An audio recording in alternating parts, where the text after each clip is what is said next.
Você trabalha com questões forenses, tem que ser... Se você vê um homicídio, é um predador, ou se vê um estupro, é um predador sexual. Para capturar o predador, é preciso se tornar ou seja, ser o predador do predador. Pense melhor que ele, veja onde errou e enxergue com seus olhos.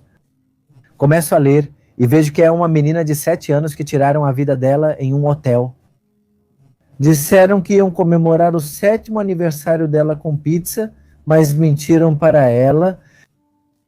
Filomeno, né? O assassino em série do Estado do México, que foi descoberto recentemente. Por décadas, foi o feminicida perfeito, mas por uma compulsão que ele teve, no final ele falhou. Mas se tirarmos esse caso, nesse momento de Filomeno, que foi onde ele falhou, todas as vítimas de décadas antes, ele foi o feminicida perfeito. Inclusive, ele foi o chefe de Manzana e também era quem dava apoio para questões do governo. Feminicida de Iztacalco, né? Um cara com... Tem uma pessoa por aí que diz que ele tem algum tipo de atraso, mas eu não acredito nisso. A graduação em Química é muito difícil, não é todo mundo que consegue cursar. Infelizmente, cada vez mais pessoas estão passando por autópsia. Anteriormente, quando entrei em uma grande instituição, eram 4.500 por ano, atualmente já são 7.000, só na Cidade do México. Então, isso nos indica um aumento na violência. Eu não falo com as pessoas falecidas porque meu objetivo é buscar a causa da morte para uma autoridade. Mas onde eu quebro a regra? Quando são crianças que nas minhas crenças eu penso que a alma pode ter medo. E então, geralmente com os pequenininhos, se eu falo com eles, digo que vou trabalhar rápido com você, sua mãe vai estar lá fora, ou sua avó está lá fora, não tenha medo. É o que geralmente eu digo, porque são crianças e isso é o que me quebra. No México, a violência está presente em todos os lugares, noticiários, podcasts e redes sociais. Opiniões não faltam, mas poucas vezes ouvimos quem, pela experiência e conhecimento, pode realmente nos explicar e orientar. Então hoje vamos conversar com o Dr. Jorge Olivares. Desde criança, a morte despertou nele uma estranha fascinação que, com o tempo, o levou a se tornar um profissional. Ele vai nos abrir uma janela para sua história, para seu olhar experiente e para o que significa se dedicar a uma disciplina tão dura quanto apaixonante, a medicina forense. Olá, meu nome é Jorge Luiz Olivares, sou médico legista, tenho graduação em medicina, assim como uma especialização médica em medicina legal. 4 mestrados, 15 diplomas. Faço doutorado atualmente e tenho 2 graduações, Direito e Criminalística e Criminologia.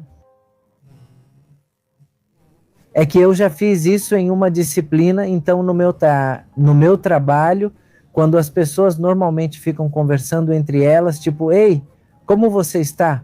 Olha, minha filha vai fazer 15 anos. Fui a uma festa muito legal, fui a um baile e tudo mais.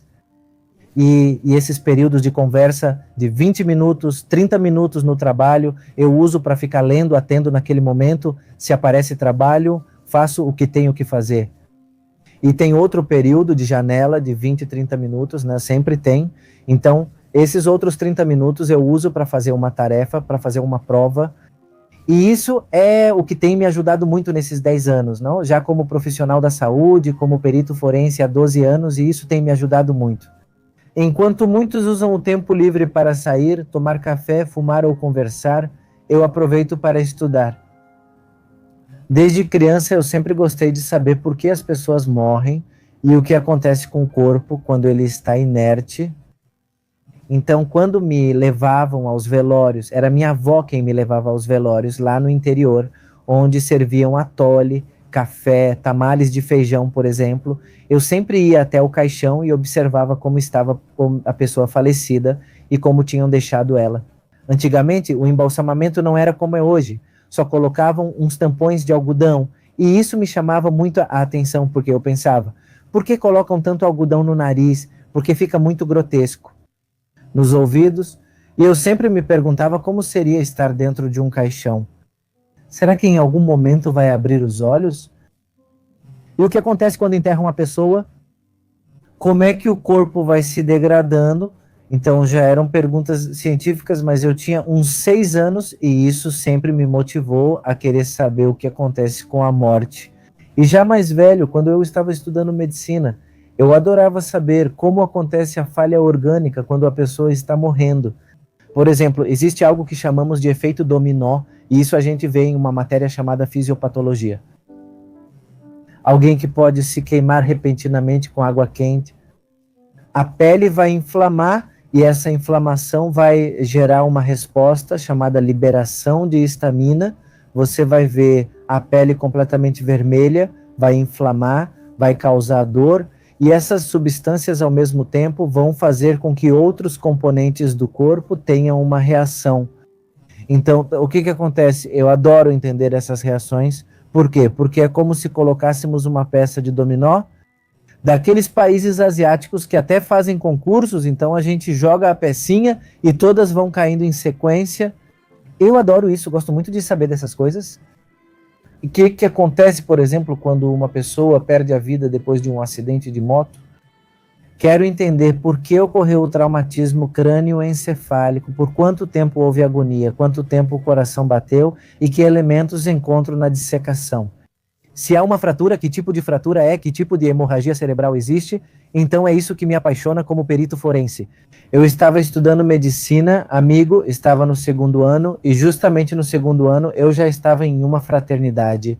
Eu estava decidindo se ia para neurocirurgia, porque eu adorava, bom, eu gosto de neurologia, ou se ia para medicina legal, porque sempre gostei muito. Desde o 1º ano eu já queria fazer dissecação com o cadáver que a faculdade nos fornece para dissecar durante 1 ano. Então, desde o 1º dia, eu já queria estar dissecando. Então, eu estava assim, neurocirurgia ou medicina legal, então eu estava assim, tipo, não sei qual escolher. Mas um dia eu estava caminhando na Faculdade de Medicina da Universidade Nacional Autônoma do México, que é uma escola magnífica, e vi um cartaz colado na parede que dizia Curso de Extensão em Antropologia Forense. Me chamou muita atenção pelas imagens, vi o que dizia, vi o conteúdo do curso de extensão. Eu não sabia o que era um curso de extensão, pensei, quem sabe? Mas supostamente tem necropsia, valas clandestinas, antropologia forense, odontologia. Então eu liguei e me disseram que para poder entrar nesse curso de extensão, eu tinha que ser estudante de medicina. Eu estava no 2º ano, né? Obviamente menti para eles, disse que sim, que eu era estudante, minha mãe me ajudou, pagou o curso para mim. Quando tivemos odontologia forense, a doutora Blanquita Patlanes, depois minha professora, apresentou casos forenses. Como odontóloga, mostrou um caso de uma pessoa queimada, analisou os dentes e contou sobre a autópsia. Desde então, me apaixonei por medicina forense. Depois, no 3º, 4º, 5º e 6º ano, já estava focado em ser médico legista. Adoro ser médico clínico. Na verdade, meus professores diziam que eu poderia ter sido um ótimo médico de família ou, provavelmente, um bom médico de emergência. Eu gostava de neurocirurgia, mas desde o 2º ano me apaixonei pela medicina forense e desde então não tirei o foco disso. E sim, eu amo muito ser médico, mas a minha paixão é ser médico legista. Meu primeiro caso como profissional, lembro muito bem, foi uma pessoa que perdeu a vida porque foi atropelada. Esse dia já foi um grande desafio para mim, porque assim que entrei na instituição me deram o prontuário. Tive que ir ao anfiteatro e não sabia nem por onde começar, apesar de já ter passado 1 ano trabalhando como assistente de perito. Eu já ajudava os legistas, fazia formulários para a cadeia de custódia, então sabia de tudo. Mas no dia em que recebi o prontuário do meu primeiro paciente, fiquei muito tenso. Um amigo preceptor me ajudou e disse, você já sabe fazer, vamos com calma. Comecei a fazer a autópsia tranquilamente porque ele estava comigo. Nunca vou esquecer essa pessoa, pois foi atropelada. Foi arrastado por aproximadamente 5 metros porque tinha lesões de arrasto, tinha uma fratura nas costelas e no crânio. Esse foi meu primeiro caso como legista. A gente imaginaria que em uma profissão tão próxima da morte, a rotina e a repetição acabariam dessensibilizando quem a exerce. No entanto, o Dr. Olivares nos confessa que não é assim. Pelo contrário, cada caso lhe lembra a fragilidade da vida e ele garante manter um profundo respeito pela mortalidade. Sempre gera um impacto emocional, amigo. A pessoa que te disser que já não sente nada ou que não tem empatia é uma pessoa que representa um perigo para a sociedade, porque já está se tornando um psicopata. A principal característica do psicopata é a ausência de empatia. Então, temos dois tipos, ou o psicopata ou o egocentrista, que geralmente são esses criadores de conteúdo que não têm uma preparação adequada e te dizem, não, é que eu como ciências forenses que me dedico a isso já não sinto nada, ou isso já não me impacta. Esse tipo de pessoa é preciso ter cuidado, porque ou é egocentrista e lucra com a morte, ou então é um psicopata, que é pior e já não sente a dor do outro. Então, todos os casos que eu sempre atendo, para mim, causam um impacto psicológico, causam uma tensão emocional, porque tendo família, se eu, por exemplo, vejo que chega uma pessoa sem vida, que é uma senhora de 70 anos e foi atropelada, imediatamente penso que pode ser minha mãe. Então eu ligo para minha mãe e digo, oi, você está bem? Vai sair? Sim. Ok, presta atenção para onde você vai, quanto tempo vai demorar, presta muita atenção se for atravessar a rua, lembra que ali vem motos na contramão, me avisa quando chegar. E todos nós que trabalhamos nas áreas da saúde, por exemplo, o médico de emergência, o médico que está em um hospital, o traumatologista, os peritos e outras pessoas, sempre temos algo em comum, que somos muito obsessivos com a segurança. Vou te contar, amigo, entrevistando o Dr. Jorge Ibarra Puig, meu ex-professor de neurologia forense, ele dizia, quem trabalha com ciências forenses tem um perfil muito característico. Até para atravessar a rua, prestamos atenção de forma diferente das pessoas normais. E eu perguntei para ele, como é que a gente presta atenção? Ele disse, só responda sim ou não, você faz isso. Eu falei, vamos ver. Ao atravessar uma rua tranquila, você, como forense, olha para o lado dos carros, mas antes de atravessar, olha para o outro lado também. Ele disse, por quê? Porque você, como perito, sabe que pode vir uma moto na contramão, sem ser o sentido correto da moto, e pode te atropelar, porque você já teve casos assim. Quando você passa por um prédio alto, andando pela calçada, sempre olha para cima para ver se tem vasos de plantas, e se tiver, geralmente você anda mais rápido ou se aproxima mais da beirada, para que se cair, não te acerte, para evitar o impacto. Sim, é verdade, fazemos isso inconscientemente, o que realmente impacta emocionalmente, pois quem trabalha com isso costuma ser muito obsessivo com a família. Tenho uma prima de 24 anos e ao escrever violência feminicida, sempre alerto, cuidado com o namorado, que ele não seja violento, não te bata, nem te humilhe. São elementos que nos definem como peritos forenses. Sim, eu tenho medo de morrer porque sei que só existe uma vida. Cientificamente, não sei se existe reencarnação. Isso me assusta, se eu reencarnar. É algo peculiar, mas já vi outros países. Por exemplo, se no México reclamamos, a Índia está ainda mais caótica. Então, só de ver como eles vivem nas ruas, eu penso, se eu tiver que reencarnar, eu não quero reencarnar na Índia, por exemplo, né? Ou não quero reencarnar em uma pessoa que está vivendo agora em Israel, por exemplo, com essa questão da guerra. Ou então depois na África, e que eu acabe sendo morto por algum caçador, por exemplo. Então eu digo, graças a Deus, tive uma vida boa, né? Mas eu pessoalmente acho que não existe reencarnação. Eu penso assim, não sei se existe, isso eu realmente não sei. Mas sim, eu tenho medo de morrer por dois motivos. Um, porque eu sei que não vou voltar a sentir o que sinto agora. Vou fechar os olhos e após 100, 200 anos não estarei mais aqui. Isso também me apavora, e também me apavora a forma de morrer. Se fosse, como diz algum professor de anatomia, o infarto é um amigo no final, porque pode ser rápido e fulminante. Muitos de nós dizemos, tomara que eu morra de um infarto que seja rápido e fulminante, mas nem todos têm essa sorte. Há pessoas que infelizmente morrem atropeladas, que morrem de forma agonizante, né, passando muito tempo em um hospital, doenças degenerativas, algum problema vascular no cérebro e que fiquem deitados anos ali em um hospital com escaras, isso é o que me apavora. Existem duas mortes que sempre me causaram muito medo. A que mais me causa medo é a asfixia por submersão, que é quando a pessoa se afoga. Porque como legista você sabe que há períodos dessa asfixia.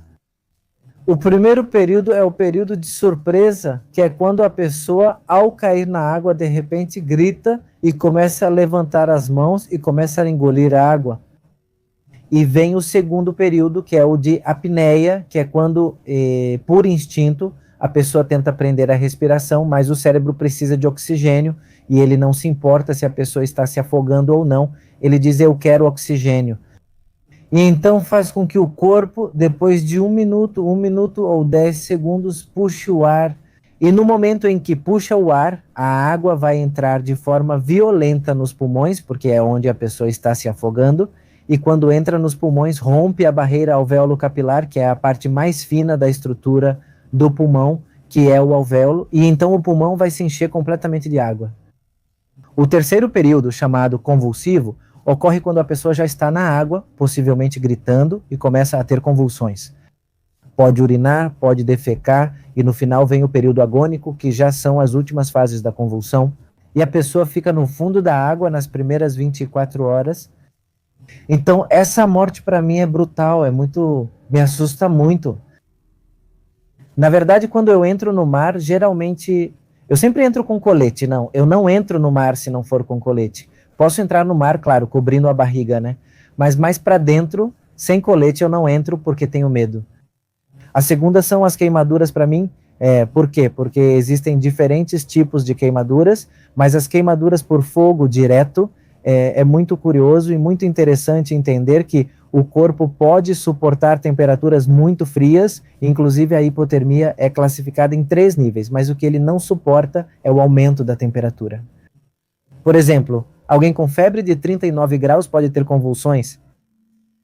Se baixarmos, por exemplo, para 37,5, se baixarmos para 35, a pessoa pode começar a ter um pouco de tremor. Ela vai ter até muita contração para gerar calor, mas não é tão perigoso quanto o aumento da temperatura. Então, se uma pessoa que se queima por fogo direto usamos 2 elementos importantes. O primeiro é a classificação americana de queimaduras, onde avaliamos a profundidade, 1º grau, 2º, 3º e 4º. 4º é carbonização, 1º é queimadura de 1º grau, que é a solar, mas as mais perigosas são as de 2º e 3º grau. E depois um pouco a regra dos 9 para ver qual porcentagem foi queimada. Agora, respondendo a pergunta, as pessoas com 30% de queimaduras corporais de 2º grau já é suficiente para causar uma insuficiência renal aguda e daí pode vir a morte. Não? Isso a gente pensa, não é tão problemático, passa, mas onde realmente é ruim é sentir a ardência completa de toda a pele, uma ardência terrível. Inclusive, há pessoas que não suportam a dor e precisam receber injeção de morfina. Então, para mim, as queimaduras de fogo direto ou de líquido fervente, são muito perigosas e por isso também me assustam.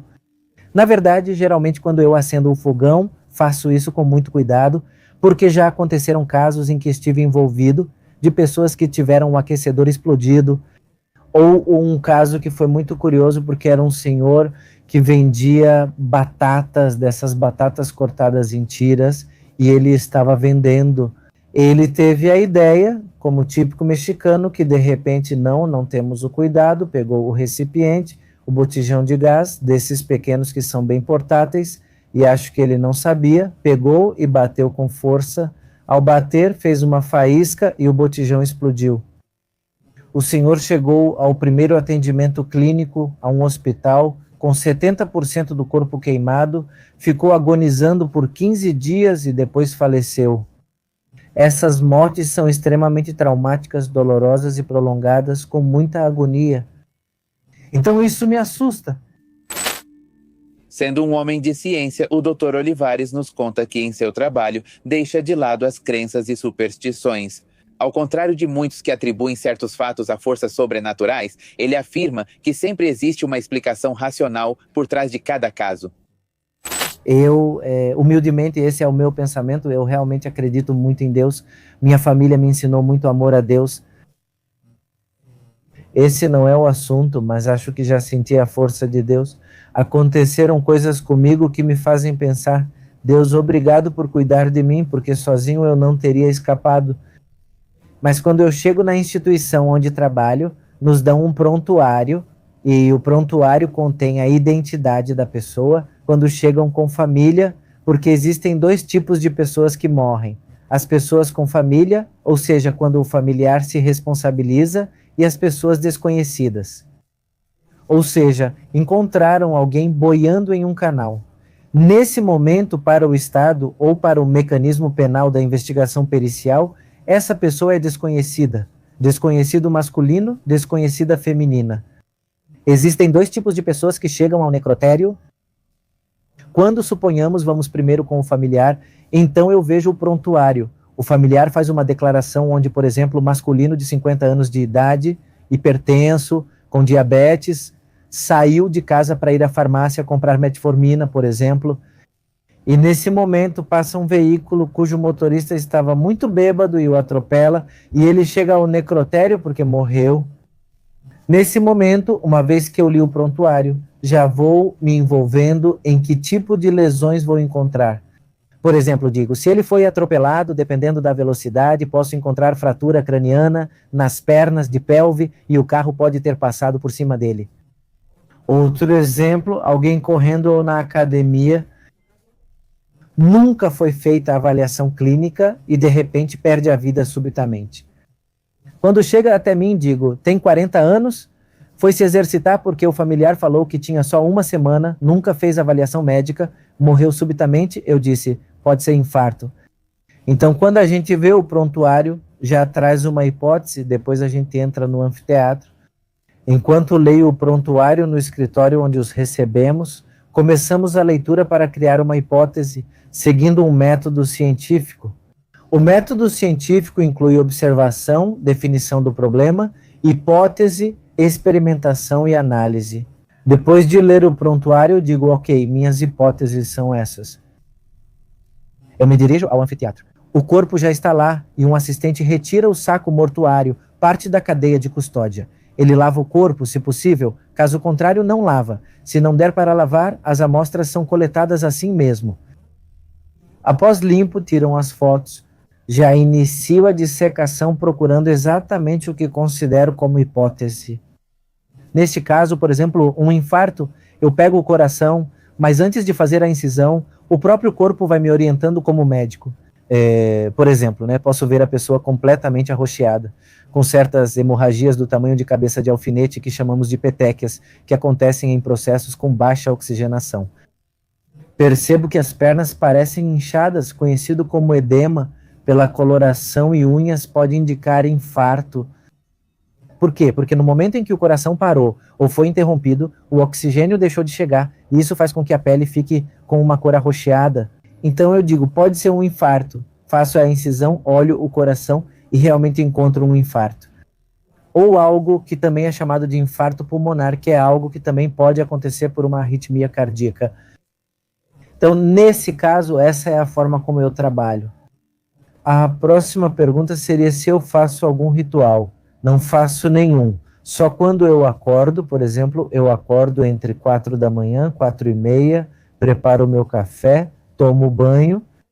Primeiro eu vou para um trabalho, que é onde eu trabalho com pessoas vivas, e depois, já à tarde, vou para o trabalho com pessoas falecidas.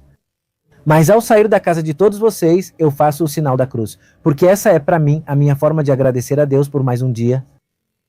E justamente no anfiteatro eu não faço nada além de ler o prontuário, porque meu trabalho é muito objetivo. Eu não sou de conversar com as pessoas, nem de colocar frutas, porque tem gente que diz, eu coloco limões. Tem um perito que faz conteúdo que achei muito desagradável no comentário dele. Ele diz, é que quando eu entro no anfiteatro, eu coloco um limão. E se sair de outra cor, bom, é física simples. No momento em que essa estrutura é colocada, ao caminhar, porque está caminhando quando está fazendo movimentos, há um atrito. E esse atrito produz calor, e ao produzir calor, a fruta vai amadurecer mais rápido. É por isso que muda de cor, e ainda mais se envolver em alguma outra estrutura, como jornal, como algum tecido. Então também não coloco pulseiras nem coisas de prata, porque tudo que entra em um anfiteatro está contaminado. Então, se eu entrar aqui com cordões vermelhos de prata e coisas assim, o único que estou fazendo é transportar esse fômite, que é uma estrutura que já pegou bactérias de um necrotério que está bastante contaminado, e levo isso para casa. Então, imagine se eu pego, imagine, amigo, se eu pego uma vovozinha que tem as defesas baixas. Esse vômito pode ser que eu transmita uma infecção, por exemplo, uma infecção respiratória, se eu estiver carregando o micro-organismo aqui. Então, na verdade, eu não faço nenhum ritual. Simplesmente eu agradeço a equipe com a qual trabalho. Após a autópsia, agradeço ao perito em fotografia, assistente ou técnico em necrópsias. Eu saio, entrego o relatório para a família e isso é tudo o que eu faço. Mas quanto a eu conversar com a pessoa, colocar frutas, carregar coisas vermelhas aqui, tudo isso, não, de jeito nenhum. Pela natureza do seu trabalho, o Dr. Olivares, tanto como escritor quanto como médico legista, mantém uma proximidade com o crime que poucos poderiam imaginar. Ele explica como um diagnóstico forense pode levar alguém à justiça. E ele lembra de um caso em particular que transformou para sempre sua maneira de entender não só o crime, mas também a complexidade do ser humano. Sempre disse como criminólogo. Para que tu, desculpe amigos, é difícil para mim, sempre falo no formal. Então, para que você possa resolver um crime, tem que ter certo perfil. Eu digo isso muito para os alunos. Se você se dedica à questão forense, tem que ser... Se você vê um homicídio, é um predador. Ou se vê um estupro, é um predador sexual. Para que você possa pegar o predador, você tem que ser esse predador. Ou seja, você tem que ser o predador do predador. Pense melhor que ele, veja onde errou e enxergue com os olhos dele.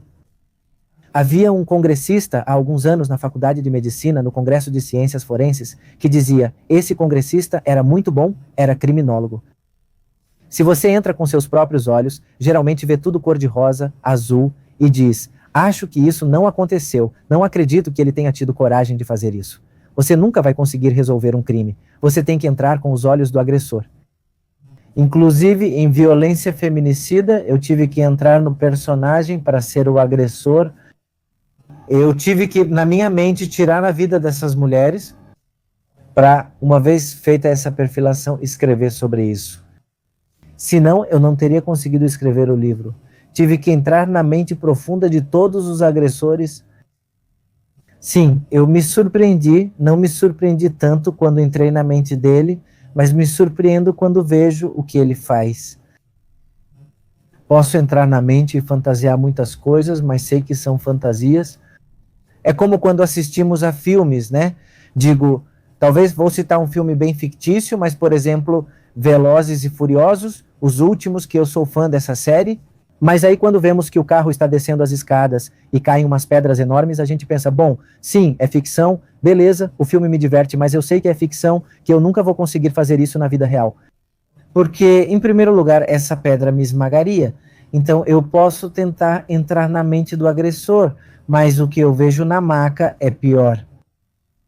Eu observei algo que está no Código Penal, o 325, que fala sobre feminicídio. Código Penal Federal estabelece sobre mutilação ou necrofilia. Quando vi pessoas falecidas que foram mutiladas, eu penso, bom, ok, isso já está ultrapassando a minha fantasia de como o agressor poderia ter sido. E sim, realmente surpreende muito quando você vê, amigo, a pessoa sem estruturas anatômicas, porque o agressor tirou com uma faca e levou embora, para estar brincando com elas em nível sexual, para estar fantasiando, para comê-las, para até mesmo ficar imaginando uma e outra vez em nível de fantasia. A gente pensa, bom, ok, fecho meus olhos e talvez eu vá assistir a um filme de terror, mas essa parte da fantasia já passou, né? Mas quando a gente vê isso na mesa de autópsia, pensa, meu Deus, esse cara é um predador, está solto e é muito perigoso. O que mais me assusta não é o que imagino na mente do predador, mas o que vejo na vida real, em uma mesa de autópsia. Bem, foi com a ajuda de todo o sistema penal em si, porque eu, como perito, só estabeleço uma causa da morte. Mas isso ajudou para que o juiz e o Ministério Público pudessem dar uma sentença exemplar para esse cara. Esse caso foi muito emblemático para mim e me abalou mentalmente, porque foi o primeiro caso de feminicídio que eu tive em minhas mãos. Ser assistente e apenas observar é diferente de ser responsável pela autópsia e entregar o laudo à autoridade. Lembro muito bem que cheguei ao trabalho. Uma colega chamada Letícia Ordaz me designou o caso porque disse: "O próximo é esse, toma, você acabou de chegar, estou te dando." Começo a ler e vejo que é uma menina de 7 anos que foi privada da vida em um hotel. Tinham mentido para ela, disseram que iam comemorar seu 7º aniversário e que iam comprar uma pizza para ela. Essa garotinha era de poucos recursos, nunca na vida tinha comido uma pizza, então só via pizzas na televisão. Antes de explicar o ambiente dela, a mãe era viciada em solvente. Por isso insisto tanto em palestras sobre dependência química, pois é muito perigoso.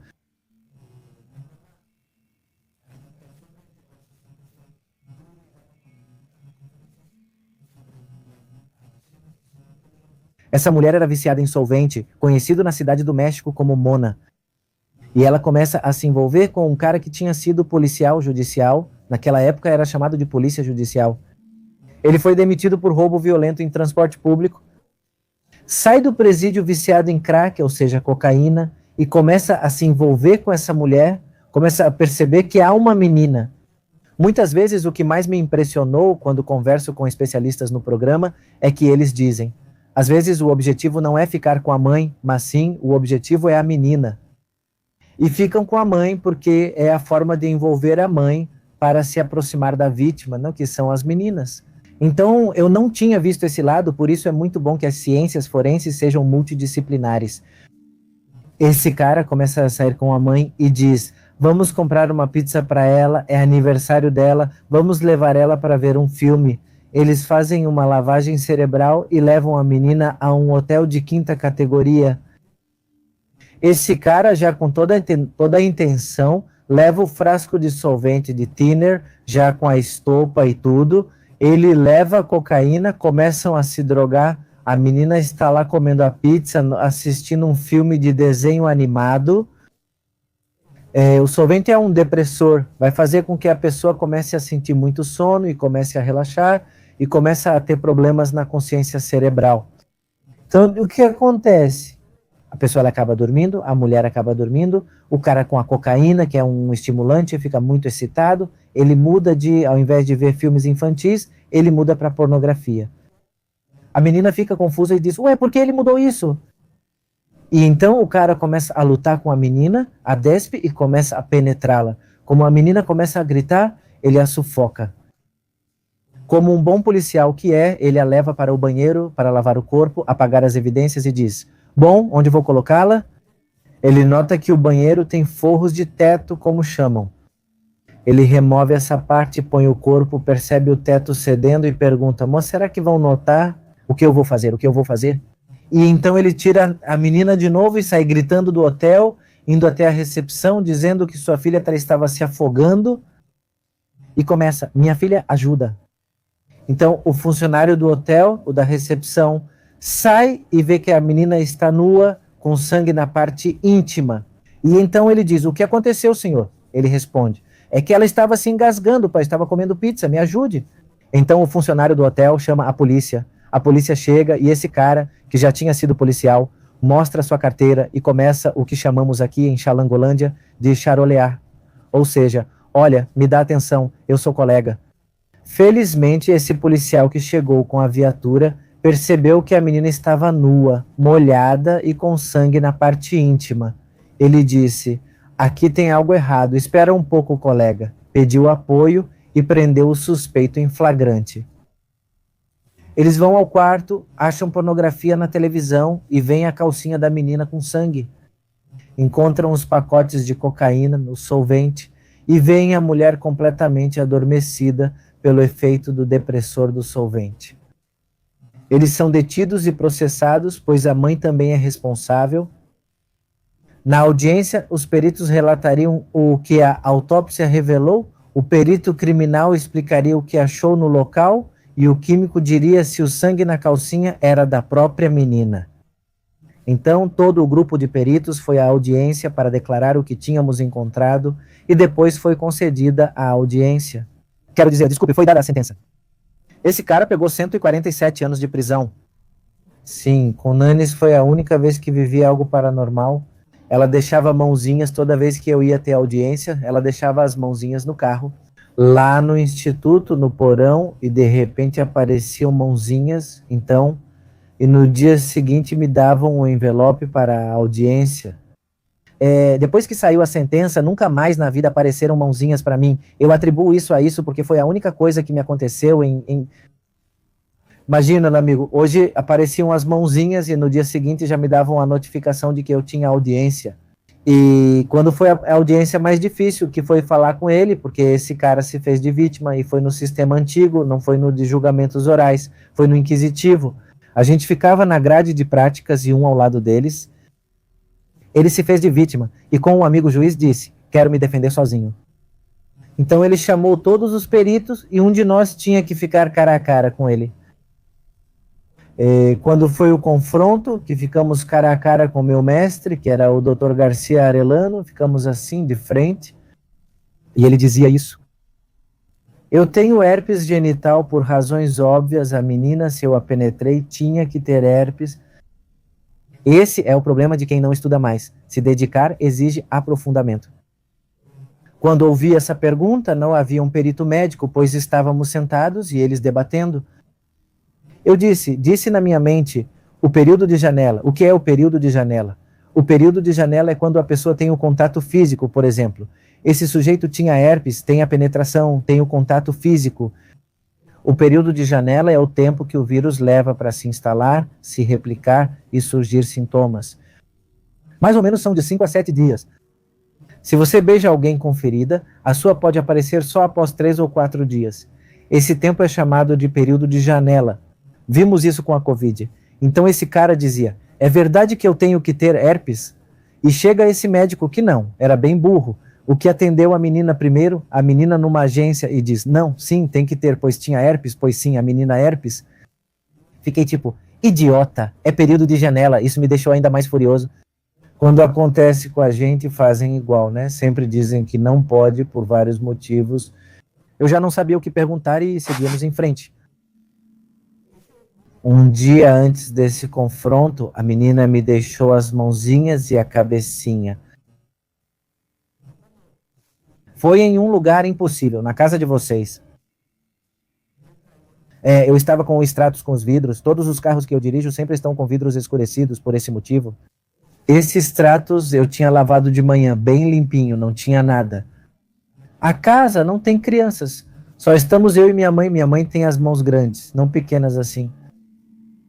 Eu vou trabalhar e de repente, quando estou saindo de casa, como se tivesse farinha, as duas mãozinhas estavam do lado do motorista e a cabecinha, como se estivesse espiando. Minha mãe comentou, que estranho, umas mãozinhas e um rostinho ali. Saio, vou à instituição, recebo o envelope e dizem, doutor, o senhor tem uma acareação amanhã. Quando tivemos a acareação, depois que aconteceu, nunca mais voltei a ser assustado, porque depois disso eu já não soube, no caso de um perito, a gente já não fica sabendo das sentenças, mas às vezes encontra no jornal. Depois de alguns meses, abro o jornal, porque eu amo o Kiss, adoro, sou roqueiro, então vejo que o Kiss vai vir ao México. Aí tem um jornal, eu abro procurando aqui, e no meio vejo o fulano que se chama Eric, fulano de tal, 145 anos de prisão pelo caso da menina do hotel. Então, depois da acareação, nunca mais a menina me procurou, não me fez nada. Até hoje, nunca mais apareceram para mim. Não senti medo, mas pensava, por que isso das mãozinhas acontece comigo? Foi a única vez que algo paranormal aconteceu comigo. Vou citar vários médicos e até mesmo neurologistas. Sim, em especial tem um livro que é o Neuroanatomia de Bar, que diz o seguinte, que a maioria das pessoas lá sempre trazem certas facilidades para alguma atividade, o que alguns chamam de dom. Provavelmente eu, por causa de que aos meus 17 anos invadiram a casa de todos vocês para roubar, e daí eu desenvolvi estresse pós-traumático, comecei a ter uma obsessão para entender a mente do agressor. Mas eu desde criança já era muito hiperativo. Na verdade, na escola primária quase me expulsaram umas 30 vezes no primeiro e segundo ano, porque eu era super arteiro, ou seja, imaginava um monte de coisas, não por ser esquizofrênico, mas por aprontar muitas travessuras. Incendiei uma pinhata em uma festa, fui expulso dessa festa por incendiar a pinhata de palhaço. De repente, se eu fazia pegadinhas com meus tios, ou eles estavam no banheiro e eu batia na porta, tipo, para assustá-los. Então, minha mente sempre foi muito, muito rápida. Eu acho que se juntarmos o fato de que sou muito hiperativo, até hoje sou muito hiperativo, mas a questão de pensar como o criminoso por causa do assalto, isso fez com que minha mente começasse a pensar como eles, justamente, e depois a tentar dar a volta neles, ser o predador. Chega um momento até que eu gosto de superar esse predador, porque eu sei muito bem, de forma egocêntrica, que eu tenho que vencer ele. Então, quando estou fazendo a autópsia, eu entro na mente dele, mas sempre é ver além do que ele pode chegar a fazer.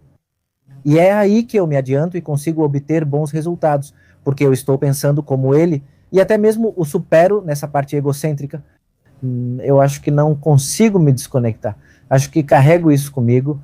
É uma parte que eu tenho bem controlada por todas as atividades que faço. Faço desde exercícios, a questão artística, com pintura, música, escrever me ajuda muito.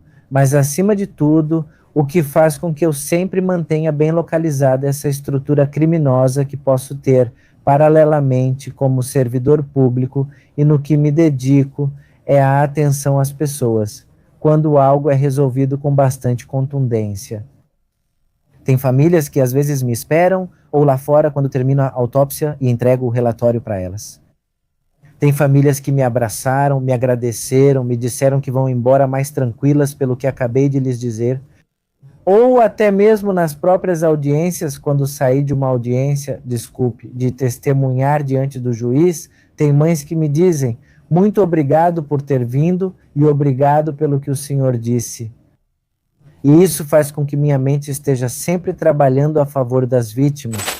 Ouvir tanta maldade e descobrir as formas como tentam esconder isso deixa uma pergunta no ar. Existe crime perfeito? Pois bem, o Dr. Olivares compartilha sua visão, explicando como ele definiria e se realmente pode existir esse crime perfeito. Sim, eles existem, apesar de muitos dizerem o contrário. Crimes perfeitos serão cada vez mais comuns, pois os criminosos ficam mais inteligentes. Pensam que o criminoso é igual ao Chompiras e ao Botija. Esses caras barbudos e desleixados usam camisetas listradas preto e branco que nem existem mais no sistema penitenciário. Ou até com bola de ferro e grilhão. Não, isso é da época das cavernas. Há criminosos de colarinho branco muito inteligentes. Vemos até mesmo o que aconteceu em nosso país quando décadas depois dizem: não, é que realmente nos enganaram, sim, que muitos de nós não queremos perceber é diferente, mas há pessoas super inteligentes, o criminoso é muito manipulador. Até mesmo você anda aqui na rua e pode encontrar, por exemplo, o cara que entra no ônibus e diz: acabei de sair da cadeia, mas não quero roubar vocês, só se puderem me ajudar com um doce, obrigado, que Deus abençoe vocês. Ali, ele já te amedronta com terror psicológico e se faz de vítima ao dizer: não quero assaltar vocês, quero ganhar o pão de cada dia. Ele se vitimiza, te assusta, sabe que é de cadeia e te dá medo. Então fala: toma o doce. Você responde: não, deixa assim. Então ele já conseguiu esse objetivo dele. Não estou dizendo que sejam super criminosos, nem que todos que fazem isso sejam criminosos, mas é um impacto psicológico e também se vitimizam. Então tem gente que é super, super inteligente nesse sentido. Ou, por exemplo, falando de violência feminicida, o cara que pode ser muito violento e diz para a mulher: e só falta você ir me denunciar, hein? Meu amigo é o promotor e pode deixar que, se me chamarem, eu planto droga no seu pai. Então, essa questão psicológica, talvez ele nem seja amigo do promotor, ou talvez nem vão dar atenção para ele, e talvez vão te dar atenção como mulher. Mas ele já está colocando a questão psicológica. Então, o criminoso é muito inteligente. Sim, existem crimes perfeitos, eu acredito mais nisso, não vou me prender à cor. Eu sei que muitos vão me criticar dizendo que não existem crimes perfeitos, mas eu acho que sim, eles existem. E vou mencionar 2 exemplos. Filomeno, o assassino em série do Estado do México, que foi descoberto recentemente, por décadas, foi o feminicida perfeito, mas por uma compulsão que ele teve, no final ele falhou. Mas se tirarmos esse caso agora do Filomeno, que foi onde ele falhou, todas as vítimas de décadas antes, ele foi o feminicida perfeito. Inclusive, ele foi o chefe de Manzana e também era quem dava apoio para as questões do governo. Feminicida de Iztacalco, um cara que tem por aí uma pessoa que diz que ele tem algum tipo de atraso, mas eu não acredito nisso. A graduação em Química é muito difícil, não é todo mundo que consegue estudar Química. Ele estava trabalhando em um laboratório. Era um psicopata perfeito, um psicopata integrado, que por anos também tirou a vida de muitas vítimas. A compulsão dele de ver a vítima naquele momento o levou a cometer um erro. Mas não foi a autoridade que os descobriu, ou seja, a autoridade nunca os descobriu. Para mim, nesses momentos, eles foram perfeitos. Né? Ao contrário, por exemplo, do Coqueto, que o Coqueto foi um feminicida do Estado do México, que no seu micro-ônibus fazia um monte de maldades, esse cara era completamente desorganizado, esses aqui não. Filomeno tinha um porão específico justamente para fazer o que fazia, desmembrar os corpos. O feminicida de Iztacalco matou várias mulheres em seu apartamento por anos. Então foram crimes perfeitos, mas por um erro deles, que não foi a autoridade, volto a repetir, não foi a autoridade que os descobriu, e sim foram erros deles. Mas suponhamos que neste momento, antes que eles cometessem os erros, que Filomeno tivesse morrido de um infarto e o feminicida de Iztacalco tivesse sido atropelado sem que fossem descobertos, teriam sido assassinos em série perfeitos. Por quê? Porque teriam morrido, mas nunca teriam descoberto seus crimes. Então eles cometeram crimes perfeitos. É que o problema do feminicida de Iztacalco é um tema muito complexo, porque pelo que sabemos de domínio público das notícias, eram apenas restos ósseos. Analisar restos ósseos já é bem complicado. Já existem elementos anatômicos como músculos, pele, órgãos que já não estão presentes e são causas de morte indeterminadas. Ósseos são os ossos. Então, por exemplo, eu como feminicida em série posso tirar a vida de uma mulher, ou, por exemplo, um assassino em série pega um homem, tira a vida dele. Faço certos cortes onde deixo apenas os ossinhos. Então, se a autoridade me prender por um erro meu, encontrariam nas minhas vítimas só ossinhos. Isso nós chamamos de restos ósseos. No meio da nossa conversa, não pude deixar de me perguntar como alguém tão preparado e focado em sua área decidiu também se dedicar à escrita e à criação de conteúdo para compartilhar seu conhecimento. Veja a resposta do doutor sobre isso. Por que compartilho esses pontos importantes? É para que as pessoas conheçam e, acima de tudo, para a prevenção. Na medicina, há um ditado simples e verdadeiro. O melhor remédio é sempre a prevenção. Por exemplo, alguém com hipertensão que tem obesidade, podemos dar o melhor antihipertensivo de última geração, o mais caro, mas isso já é em estado avançado. Para evitar a hipertensão, evite dieta gordurosa, não fume e faça exercícios. Então, na questão criminal, o melhor que podemos fazer é a prevenção. Nesse caso em que escrevo esses livros, por exemplo, Violência Feminicida, há uma seção de perfil do agressor. Então, a partir do momento em que atendo a Nanis me abala mentalmente e a cicatriz não se fecha. Em cada menina que vejo na rua, sempre a vejo ali, é algo que carrego comigo para o resto da vida, como um espinho. Então, isso faz com que eu escreva Violência Feminicida e faça a perfilização dos agressores. Por exemplo, quando me convidam para escolas, eu digo, olha, é muito legal, todos nós nos apaixonamos. É uma grande liberação de dopamina. Mas se o seu namorado te bate, te humilha, te maltrata, tira seu celular, fica olhando o celular o tempo todo, te ameaça, te diz que você não serve para nada. Nesse sentido, ele é muito possessivo. Por exemplo, você sabe que eu vou te levar, você tem uma entrevista com Pepe Mistérios e sua equipe. Ah, ok, meu amor, eu vou te levar. E depois, o que você vai fazer? Pois então eu te espero aí. Que legal, e depois? Vou para a escola, eu te levo. Depois vai trabalhar? Não, te espero, já estou entrando. Pepe Mistério marcou comigo às 7 da manhã e termino às 9. E eu entro na escola às 10 e fico das 10 até às 5 da tarde. Vai ficar lá fora? Sim, espero você. No início parece romântico, mas é muito perigoso, porque essa pessoa está colocando toda a vida dela na outra pessoa, né? E no final, quando essa pessoa perceber que esse tipo de comportamento também é uma forma de violência e quiser sair desse ciclo, a pessoa que já depositou toda a sua vida nessa relação não vai deixar e pode acabar acontecendo o feminicídio, porque a vida dela está indo embora, ela criou um vínculo patológico. Então, aonde eu quero chegar? Como que eu vejo muitos problemas de violência contra a mulher e, acima de tudo, né, o que mais me preocupa que são as meninas que ficam órfãs e que esse padrão vai se repetir, porque ela viu como era a mãe. E então essa menina tem praticamente um exemplo nocivo dessa violência aprendida. Então surge a violência feminicida e também surge 9 círculos. O 9º círculo é o círculo dos assassinos de crianças, onde se mostra como é o maltrato infantil. Como podemos perceber que tipo de maus tratos podem existir? Se ela apresenta áreas sem cabelo, fraturas antigas ou queimaduras de cigarro. Então decidi publicar esses casos que são histórias fictícias para prevenir os casos. Eu adoro um ditado que diz: as pessoas inteligentes são aquelas que aprendem vendo os outros chegarem ao fundo do poço. A prevenção é sempre a melhor forma de evitar esses crimes, por isso me atrevo a falar. Meus colegas forenses são muito bons e capacitados, mas médicos geralmente não falam. Não gostamos de falar, e eu gosto de escrever e divulgar esses elementos para que as pessoas possam se prevenir.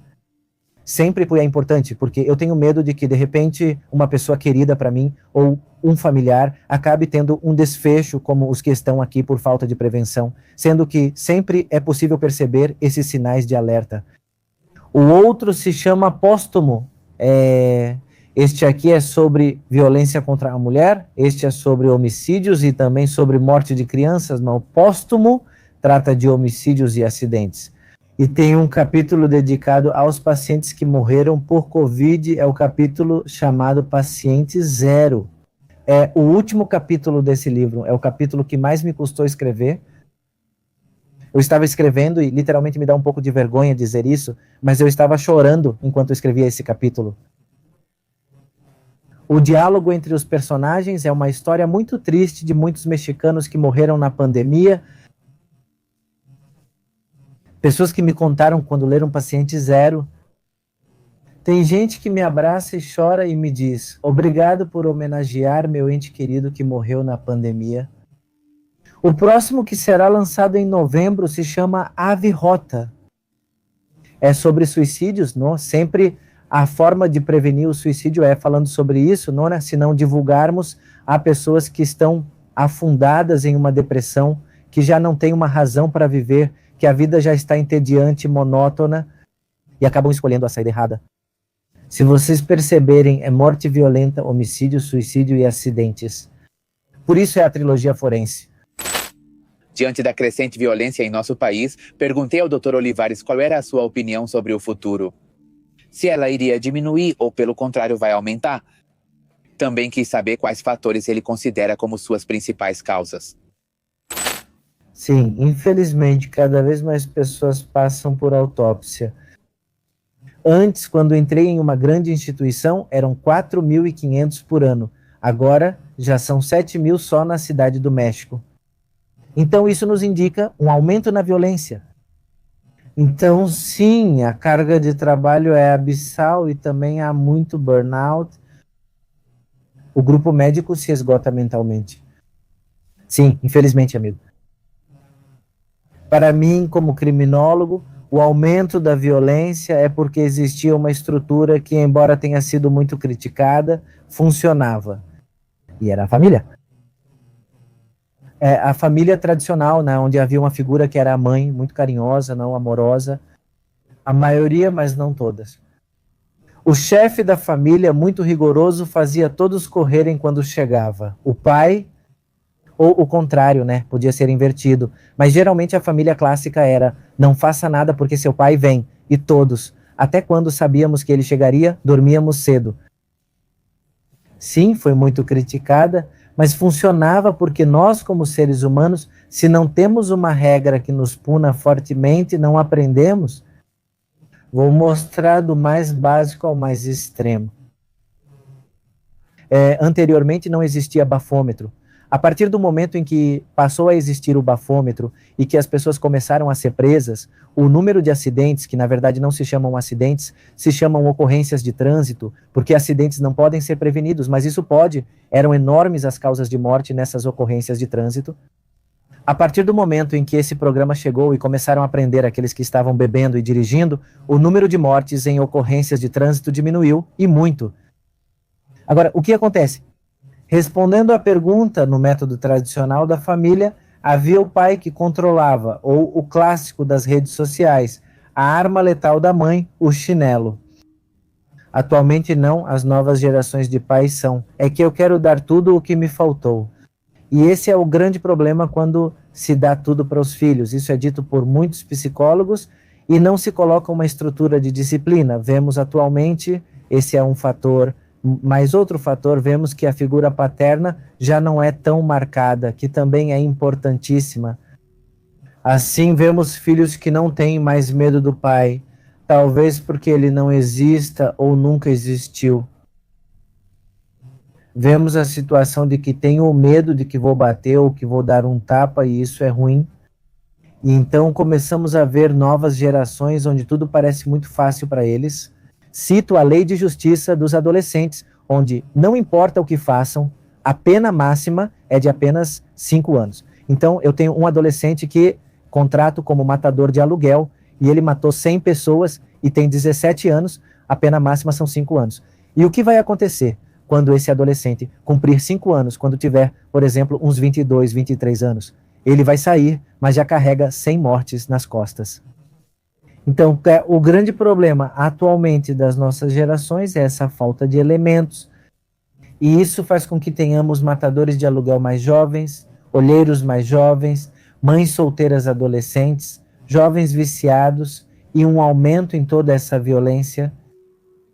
Ótima pergunta. Não, vai piorar. Eu disse isso na apresentação do livro que tivemos há pouco com violência feminicida. Me perguntaram por que está aumentando. Bom, se preparem, o feminicídio vai aumentar ainda mais. Por quê? Por 2 motivos. Não há políticas preventivas e ninguém vai às escolas primárias para prevenir. De educar as crianças em igualdade e equidade. E também temos outro elemento, que cada vez há mais famílias desestruturadas.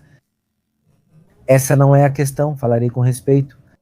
Não é que eu, como mulher, seja responsável pelo meu filho e siga em frente. Por quê? Porque sempre a mulher, infelizmente, ao tentar sair para trabalhar, pode acabar descuidando da criança. E aqui vem algo muito sério. Essa criança, se estiver desamparada, se estiver sozinha, quem vai cuidar dela? O que ela verá nas redes sociais? O que ela vai ver na televisão? Quem vão ser os amiguinhos dela? A mãe vai chegar muito cansada, porque, obviamente, ela foi trabalhar e com todo o direito, pois a gente diz, olha, a mãe está trabalhando. Sim, isso é excelente, mas o grande problema é que em casa, se ela fica, por exemplo, com o tio ou com alguém, quem está supervisionando as redes sociais, os amigos da rua, se está bebendo álcool? Ninguém supervisiona. E então são jovens que vão crescendo sem uma estabilidade emocional e depois com amizades nocivas. Infelizmente, aqui no México temos esse problema das amizades.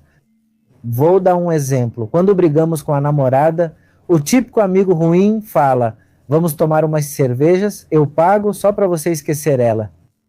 Esse amigo é ruim porque incentiva vícios. O bom amigo pergunta: está magoado ou ansioso? Vamos correr uns 7 quilômetros para aliviar a ansiedade, ou melhor, coloque as luvas e vamos fazer um sparring. Ninguém faz isso. Todo mundo diz, vamos beber, como se tomar álcool e se anestesiar naquele momento fosse a cura, e não é verdade. Então, o grande problema do nosso país agora é que a violência, assim como o feminicídio e as mortes infantis, infelizmente, como não há políticas preventivas, estão aumentando e vão aumentar ainda mais. E que bom que você guarda essa conversa, amigo. Para você ver que depois, em uns 5 ou 6 anos, vai estar o dobro de crítico do que estamos agora. Por ser uma peça-chave dentro do processo legal, a medicina forense é uma profissão que traz um risco implícito. O Dr. Olivares relata como lida diretamente com esse risco e destaca a importância de seu trabalho para a justiça. Sim, existem riscos. Vários peritos já foram ameaçados, eu tenho minhas formas de me cuidar. Inclusive tem um perito que é antropólogo, digo tem, espero que ainda esteja vivo. Ele está desaparecido há cerca de 4 ou 5 anos. Um excelente antropólogo que se dedicava a compartilhar conhecimento com mães que procuram seus filhos. E o próprio crime o fez desaparecer porque justamente é um risco para o crime organizado. Nem essas pessoas que cometem delitos, às vezes, quando a gente chega numa audiência, sente aquele olhar pesado. Há comentários, às vezes até dos familiares que estão do lado de fora, dizendo, não, daqui a pouco boa sorte, ou jogam indiretas. Sempre há perigo nessas profissões. Sim, há perigo, mas é preciso saber se cuidar bem, ter mais inteligência do que eles. Não estou dizendo que seja perigoso, não, porque também não é no sentido estrito de que eu nem posso sair na rua.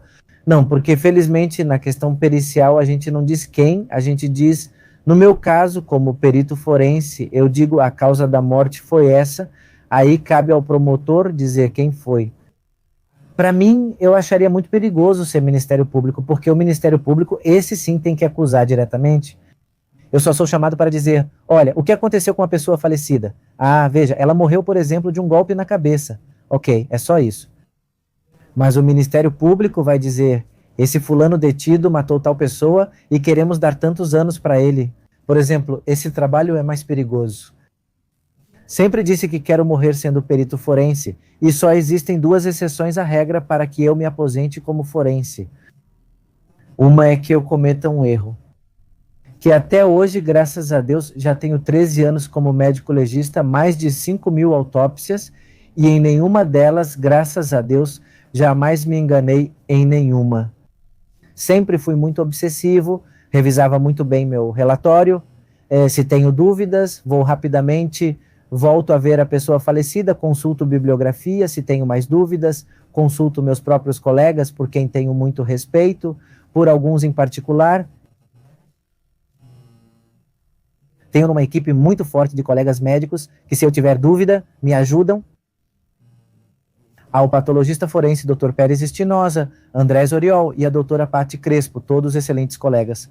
E quando tenho dúvida, eu digo, olha, tenho essa situação, o que você acha? Mostramos fotos entre colegas. Posso ver o que é isso? E graças a isso nunca cometi um erro. Quando eu posso me aposentar? Quando eu cometer um erro em uma autópsia, que essa seria a principal causa, ou a segunda, quando minha mente já estiver completamente quebrada.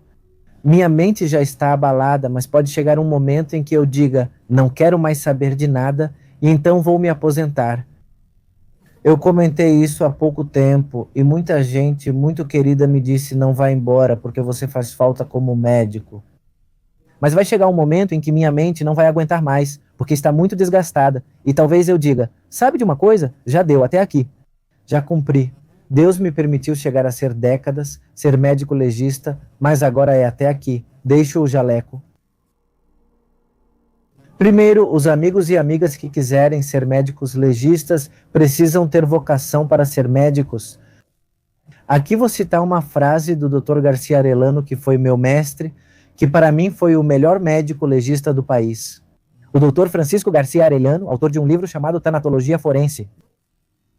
E ele sempre dizia o seguinte, para ser um bom médico legista, primeiro é preciso ser um bom médico clínico. Por quê? Porque se eu não souber, a maioria dos casos de autópsia, 80% são clínicos, ou seja, infartos, cirrose, pneumonias. Se eu não sou um bom médico de pessoas vivas, não vou conseguir ser de pessoas falecidas. Então, para ser um bom legista, primeiro é preciso ser um bom médico. Então, para todas as pessoas, amigas e amigos que querem ser médicos legistas, é preciso fazer medicina. Após se formar em medicina, é necessário se especializar em medicina legal e obter certificação do Conselho de Medicina Legal e perícia forense. A doutora Roci Orozco, que é uma excelente psicóloga forense e também autora de vários livros, menciona: Lembro-me muito bem quando me deram as boas-vindas na especialização e era o último filtro, que era o exame psicológico. E ela disse algo muito interessante. Para ser médico forense, não se pode estar totalmente saudável, pois pode adoecer nem estar tão doente. Sim, existe uma certa patologia, uma questão de psicopatologia para ser um bom médico legista. Sim, temos características para ser esse predador do predador. Então, as jovens que eu já vi, isso me enfurece muito. Quando dizem, vamos ver sua prova de fogo, ir com um cadáver, não é só o cadáver, tem muitas coisas envolvidas. Por exemplo, se eu vejo uma pessoa caída e agonizando, eu não posso dizer, essa é sua prova de fogo. Não, temos que ver se realmente temos vocação para servir. Então, eu já vi estudantes de criminalística passando Vaporub, isso é uma besteira. Para disfarçar o cheiro, tudo o que fazem é dilatar ainda mais as vias aéreas. E vão acabar inalando toda a sujeira que estamos respirando. Os vibriças, que são os pelinhos do nariz, Deus nos deu por um motivo, para que sirvam de filtro e não deixem entrar tanta sujeira do que estamos respirando. Então, no perfil adequado, empatia, vocação para servir e, acima de tudo, paixão e disciplina pelas ciências forenses. O doutor, com anos de experiência, explica como é delicado atender pacientes com quem tem algum vínculo, seja familiar ou, no caso dele, seguidor. Ao contrário de outras profissões, na medicina, até mesmo um instante de nervosismo ao tratar alguém querido pode ter consequências graves.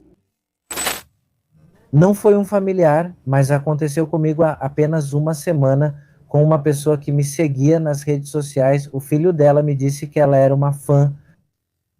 Eu não gosto de chamá-los de fãs. Para mim é como uma família, eu os chamo de amigas e amigos. Não gosto de chamá-los de fãs. Não, para mim não é isso. Eu não me considero influenciador nem nada disso, porque eu sou um servidor público que faz isso como hobby e para levar uma mensagem para as pessoas que precisam. Mas há uma semana, o jovem me abordou na instituição onde trabalho e me disse: minha mãe era sua fã. Eu disse, então mande um abraço para ela. Ele respondeu, é que o senhor vai atendê-la. Isso me deu muito arrepio, foi a primeira vez. Eu faço 2 exceções à regra quando não gosto de falar com a pessoa falecida, porque eu faço isso de forma muito objetiva. Eu vou procurar a causa da morte? Isso que dizem que eles se mexem não é verdade, é mentira. O corpo é inerte e nunca pode se mover, por causa de algo chamado rigidez cadavérica, que está bem estabelecida por uma coagulação das proteínas. Vou explicar rapidamente. É como colocar um ovo para ferver e retirá-lo já totalmente cozido e coagulado. Não consigo fazer o ovo coagulado voltar ao estado líquido original. É impossível. Na pessoa falecida, uma vez que as proteínas se coagulam e o corpo fica completamente rígido, é impossível que o corpo se mova. Não dá. Além disso, o cérebro já não envia mais os sinais neurobioquímicos. Agora, eu não falo com pessoas falecidas porque tenho o objetivo de buscar a causa da morte para uma autoridade. Mas onde eu quebro a regra? Quando são crianças, que nas minhas crenças eu penso que a alma pode ter medo, então geralmente com os pequenininhos, sim, eu falo com eles, digo, já vou trabalhar rápido com você, sua mãe vai estar lá fora ou sua vovó está lá, não tenha medo. É o que geralmente eu digo, são crianças e isso é o que me quebra. E nessa exceção também foi para a senhora, que eu agradeci por ter me seguido nas redes sociais. Eu disse que trabalharia rápido para que ela ficasse com seu filho. Quando saí, entreguei o relatório ao jovem e ele me agradeceu por ter cuidado da mãe dele, mas isso me deixou muito sensível, ainda estou sensibilizado. Existe um código não escrito entre os médicos, nós como médicos, esse é um código não escrito, volto a repetir, nós como médicos não devemos ter familiares. Por quê? Porque ao tentar dar uma resposta rápida para que o familiar melhore, podemos cometer erros. Lembro muito bem do ensinamento de um professor de anatomia que nos dizia isso. Um dos melhores cardiologistas do país entra para operar a própria mãe, iam colocar nela, naqueles anos, um bypass. Ou seja, iam fazer uma ponte em uma artéria coronária porque estava muito obstruída. A senhora começa a ter arritmia, o coração começa a parar e o filho, em seu desespero, porque é sua mãe, pega a seringa, pega a adrenalina diretamente e a injeta. O filho exagerou porque não percebeu e aplicou 3 ou 4 vezes a quantidade de adrenalina. Imediatamente viu como o coração começou a bater descontroladamente e, em poucos minutos, entrou em assistolia e parou. Infelizmente, o médico matou a mãe dele por erro ao tentar salvá-la. Então, um dos códigos não escritos, a menos que você tenha nervos de aço, mas é um código não escrito, é não atender familiares. Claro, uma gripezinha, um problema de faringoamigdalite, sim, aí sim todo mundo atende suas famílias, mas numa situação crítica realmente não podemos atender. Então, nesse caso, se fosse um amigo ou um familiar para eu fazer uma autópsia, eu não faria porque não seria adequado mentalmente. Para mim e em homenagem ao meu familiar também não. Entrei bem curioso porque ele entrevista uma embalsamadora, já podemos dizer agora, já não é mais amiga dele, que se chama Selene, e essa moça, que é embalsamadora, compartilha a crença de muitos. Eu não tenho nada pessoal contra eles, sempre disse isso, mas me incomoda muito que lucrem com a dor alheia, porque ela menciona, e o vídeo está aí, que os corpos se mexem, que choram, que têm ereções, que se levantam, e isso é uma mentira descarada. Quando eu estava comendo no trabalho, em uma das instituições onde trabalho, um ritual que eu tenho por monotonia é sair para comer e na minha hora de almoço sentar no computador.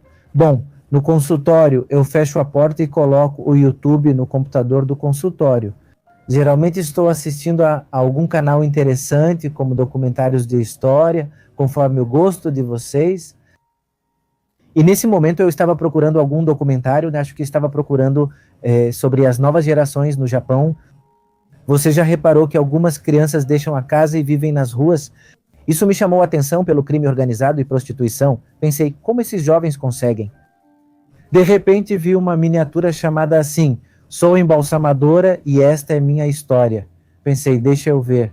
Então eu cliquei e quando comecei a ouvir a quantidade de besteiras que ela estava dizendo e de mentiras, eu pensei, isso não pode ser.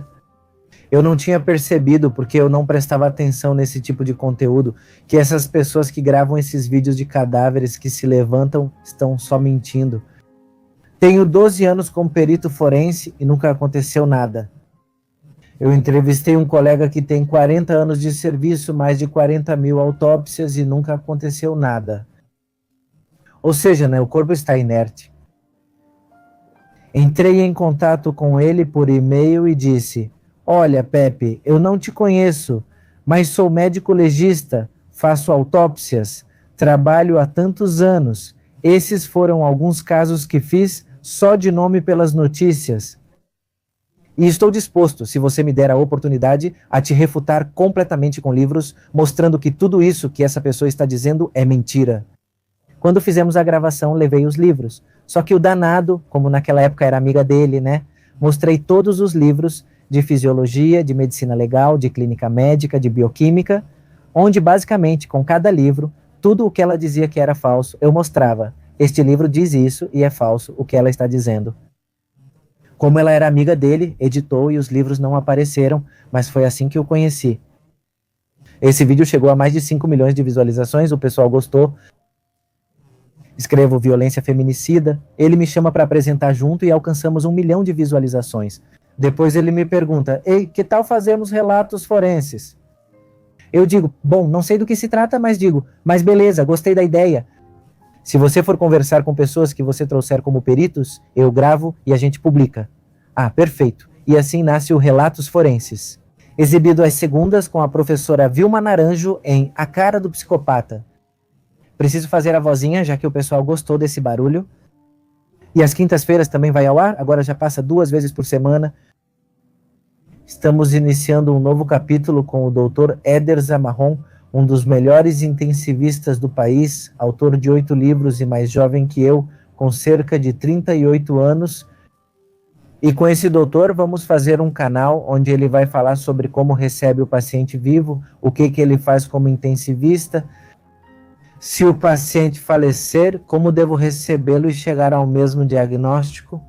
No canal Medicasos que ele criou, Fizemos essa dinâmica, que já tem mais de 500 mil de visualizações. E o que vem depois? Ser um médico melhor. Agora, o próximo passo é fazer mais 3 mestrados que já estão em andamento. Vou fazer especialização em perfil criminal. Estou pensando se faço a de tanatologia, que é muito boa, e a de investigação do suicídio. Já me inscrevi em 2 cursos de atualização, um em urgências e outro em clínica médica, e pretendo fazer 1 ou 2 doutorados. E bom, tenho pendente, vou comentar rapidinho, terminar Ave Rota, que é para a Feira do Livro de Guadalajara. Terminar a trilogia, que só falta este volume, que já estou na metade. Vem uma trilogia, outra segunda trilogia, que se chama Fio Vermelho, que de Ave Rota vai sair um pequeno fio, onde um integrante desse livro vai se transformar em um assassino em série, que é um médico. Um médico legista vai se tornar um assassino em série e será caçado por outro médico legista. Vai ser interessante, pois são 3 livros diferentes, mas esse trata de um serial killer. Esses são casos de suicídios, homicídios e acidentes. O outro trata de assassinos em série. Qual empresa pode distribuir e entregar em casa? Por exemplo, pode ser a Amazon, também pela Amazon, e também encontram no Mercado Livre. Vocês podem me encontrar como Jorge Olivares Forense, ou também no programa Relatos Forenses, que está no YouTube, no Spotify e em todas as outras plataformas. Muito obrigado, já estamos quase chegando a 1 milhão de almas. Foi muito rápido, 1 ano e meio. Acima de tudo, é o carinho e o amor que eles me dão. É bem recebido, e acima de tudo, que saibam que sempre vou estar me preparando academicamente e mentalmente para não decepcionar nenhuma dessas pessoas que me apoia. E acima de tudo, caso em algum momento precisem que eu intervenha com algum familiar, que saibam que sempre vou dar o meu máximo em conhecimento, em respeito e principalmente em entregar bons resultados para que nada falhe da minha parte no sistema penal. Muito obrigado pelo convite. Se você chegou até este ponto do vídeo, seria de grande ajuda se você se inscrevesse no canal. E lembre-se que também tem outro canal secundário, que é o Muito Mais Mistérios, onde eu posto histórias contadas ou narradas por mim. Também, se você tem algum familiar desaparecido, se busca justiça e quer que seu caso se torne público, pode me mandar um e-mail para o endereço @ppmistério.com.mx. No Facebook sou Pepe Mistério, no Instagram Pepe Mistério Documentários e Pepe Mistério MX para aparecer em um dos vídeos.